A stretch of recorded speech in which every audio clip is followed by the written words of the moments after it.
I watched them all the time. I think I watched Indiana State and Iowa. Caitlin Clark play about the same last year, so I watched a lot of basketball. Like, can we get Caitlin Clark a little protection? Imagine an icon of the sport witnessing the most gifted young player in women's basketball being deliberately attacked. That's precisely what occurred, which is why the entire sport has been rocked by Larry Bird's scathing remarks on Brittney Griner's hit on Caitlin Clark. I have a question for you. Have you ever witnessed an athlete being singled out like this season's Caitlin Clark? Larry Bird's perspective on the Wnba has changed since viewing that Connecticut Sun game, as seen by his subsequent remarks.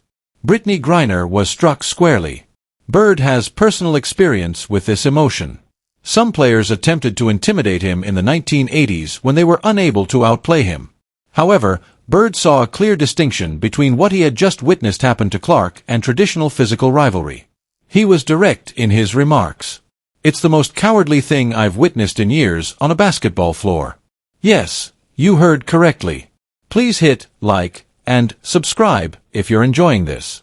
It costs nothing but is really important to our channel, and 83% of you who watch haven't yet. I've already signed up. Thank you. Returning to the tale now. This is taking place.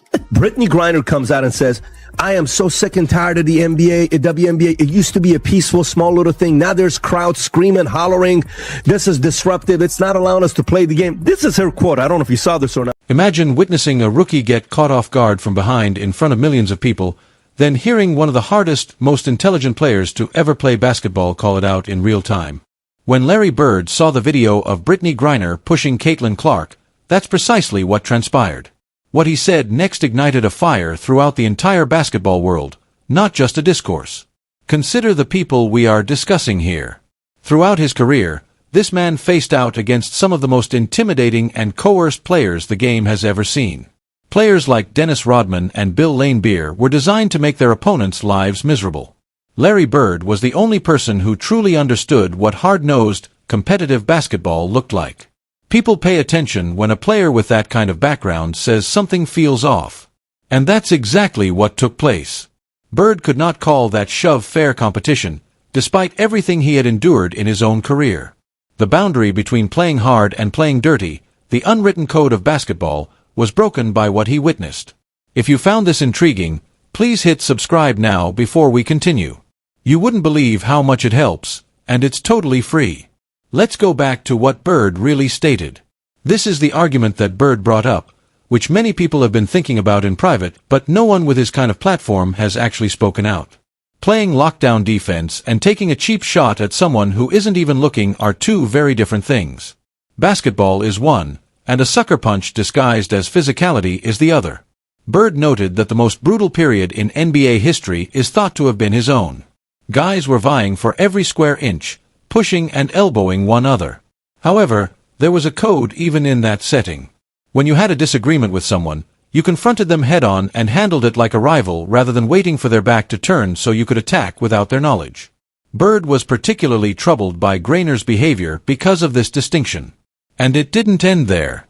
Griner's reputation apparently suffered significantly more from Bird's subsequent remarks than from the actual shove.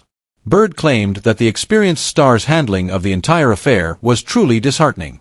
Griner allegedly implied that she was being unfairly attacked by fans regardless of what she did, effectively presenting herself as the object of criticism, rather than taking responsibility for the incident or acknowledging that she could have gone too far. And it seems that Bird was more agitated by that reaction than by the shove. Because, in Bird's opinion, the players who define an era, the legends, the champions, and the truly great competitors always take responsibility for their actions, even the unpleasant ones, even when someone might have actually been harmed. He was reminded of something when he saw a player play the victim and avoid taking responsibility. Athletes who realize deep down that they are no longer able to compete at the top level begin searching for alternative strategies to remain relevant rather than accepting this. In other words, Bird essentially said that Griner was unable to match the talent level necessary to compete properly, so she turned to a dishonest strategy.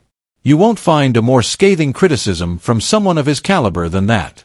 This is where things start to get extremely intriguing because Bird's remarks start to change from being critical to being more admiring, and it's Clark. According to Bird, Clark possesses all the qualities that make him one of the best players in history. Exceptional basketball intelligence, the capacity to make shots when everyone else tightens up, and a court vision that improves everyone around her. Excellent, especially from him.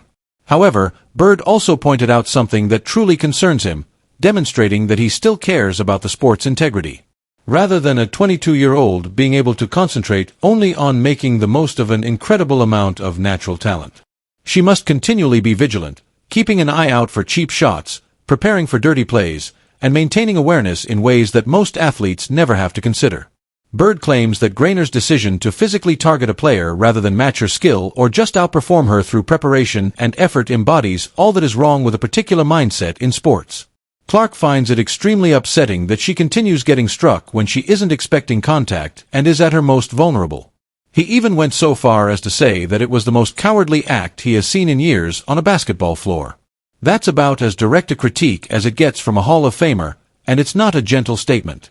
It's important to note that Bird related his criticism to his personal experience rather than merely criticizing from a distance. He likened Clark's experiences to his own encounters with physical intimidation when he was a player. However, he was also quick to provide background information that highlights how remarkable Clark's circumstances are. Even though she is only 22 years old, she is already under more strain and scrutiny than most players will ever experience in their entire careers, and she is practically carrying the title of Face of Women's Basketball with her every day. Bird then made a comment on Griner's position in the league that went viral right away. He contended that if the WNBA permits players to target its top stars without facing serious repercussions, it is sending a risky message that mediocre players may rely on dubious strategies to remain relevant rather than genuinely upgrading their game. According to Bird, this creates a dangerous precedent that might penalize the players who are improving the league's general level of competition. He also included children in the discussion, arguing that young viewers at home should learn basketball as a lesson in skill, discipline, and respect rather than how to go after your fiercest opponent when the referees aren't there. The most significant element of Bird's remarks, nevertheless, is his assessment of what will happen to Clark in spite of all the obstacles in her way.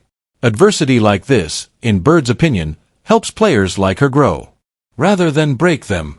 Every cheap attack, every dubious move, and every effort to undermine her one and only strength serve to demonstrate her ability to rule only by competence. He made a clear comparison between it and his own first season, when opponents physically challenged him to see if he would falter under duress. Bird noted that the distinction is that Clark is dealing with more than simply physical examinations. She's accomplishing this while dealing with an unparalleled amount of external pressure and public attention for a player at this early stage of her career. And that's precisely why Bird's backing of Clark is so important. He is protecting more than one gifted young athlete. He is safeguarding the true spirit of the game, which is something more significant. He believes that Clark embodies all the qualities, talent, vision, competitiveness, and class that make basketball worthwhile to watch. On the other hand, he views athletes like Griner in this particular situation as a warning sign for everything that, if left unchecked, may harm the sport. Bird also didn't hesitate to portray this as a turning point for the NBA. The WNBA, he claimed, is basically a dead end. One route continues to let players target stars rather than earning their place through performance, allowing less effective strategies to be ignored.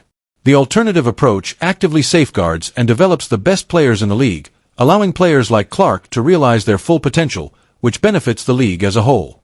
Bird believes that the WNBA's future will be shaped for years to come by the direction it takes. The real question that everyone is now asking is whether the league will take Bird's warnings seriously and intervene to safeguard its biggest player, or if incidents like this will continue to occur with little to no repercussion. That's the argument that's currently taking place in basketball circles all around the world, and it won't stop anytime soon. This isn't really about one shove, one hard foul, or one passionate moment anymore, so take a moment to zoom out. This has grown into a much larger discussion about women's basketball's future, the standards the league hopes to establish, and how it handles its most significant players. There aren't many athletes in sports history who entered a league with the kind of expectations Clark had before to her playing her first professional game. Every possession she engages in is observed, replayed, and scrutinized. Every huge star is honored every place. Every difficult situation turns into a headline. That's just what it means to be among the most talked about names in basketball at the moment. Simultaneously, there are seasoned veterans throughout the league who bring genuine experience, perseverance, and pride to every game.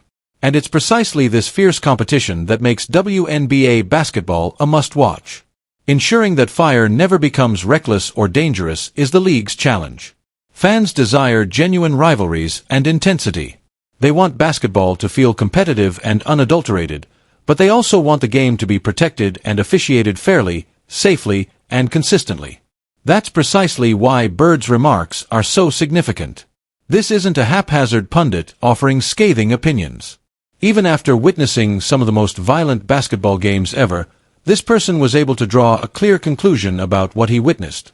His message was not so much about toughness as it was about preserving the sport's integrity and ensuring that talent and competition remain the main topics rather than controversy.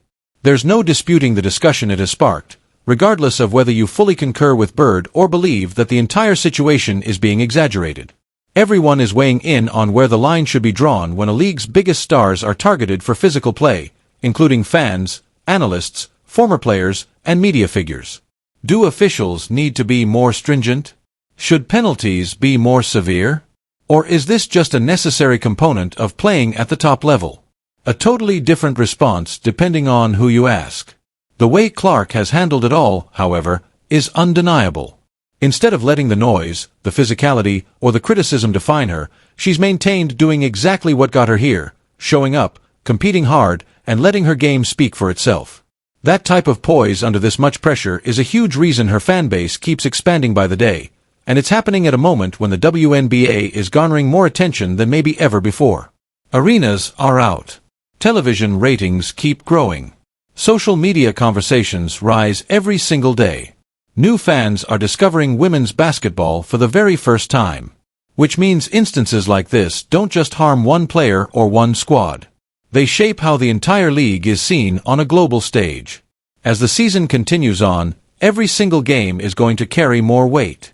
Every duel involving Clark will be studied intently. Every contentious play will be dissected down frame by frame. Every officiating choice will be discussed. And every single one of those games is adding another chapter to what's already shaping up as one of the most talked about seasons in WNBA history. So here's what it really comes down to.